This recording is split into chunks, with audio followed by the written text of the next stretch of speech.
dumaan dito. Diba? Isang punong kwarto ng milagro. Yes. Mga magagandang milagro. Amen? Amen. Yes. And alam niyo mga kapatid, sobrang akong na-inspire. Favorite ko yung kinanta ni Sister kanina. National anthem ko yan, Sis Badet.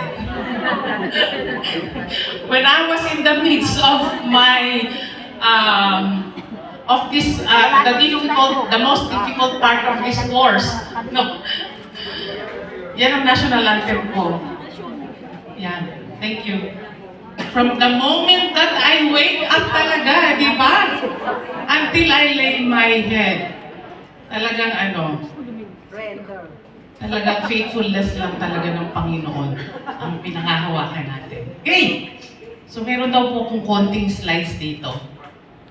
And alam niyo mga kapatid, nung sinabihan po ako na magbibigay ng inspirational message sa inyo, sabi ko, ano bang sasabihin ko? But you know what? I have the courage to speak in front of you right now. Not because I know a lot of things, but because kaya kong magsalita at magpatotoo dito dahil dinaanan ko yung journey na pinagdadaanan ninyo. Aminin natin mga kapatid, di ba? Kapag mayroong lumapit sa atin, pag may lumapit sa atin at nagtanong, kumusta ka? Di ba? Pag may nangungumusta sa atin, kapag may nagsasabi sa atin na, huwag ka mag-alala sis, kaya mo yan. Nandyan si Lord. Of course, naniniwala tayo nandyan si Lord. Pero, kapag ang nagsasabi sa atin ay somebody who has not gone through the same journey that we went through. Diba? Parang masasabi natin sa sarili natin, easy for you to say.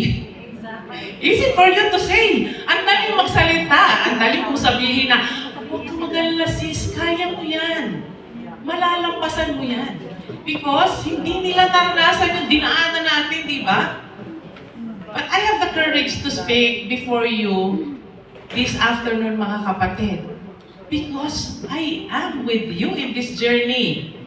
I have been through the same path that you have traveled. At naramdaman ko yung mga sakit.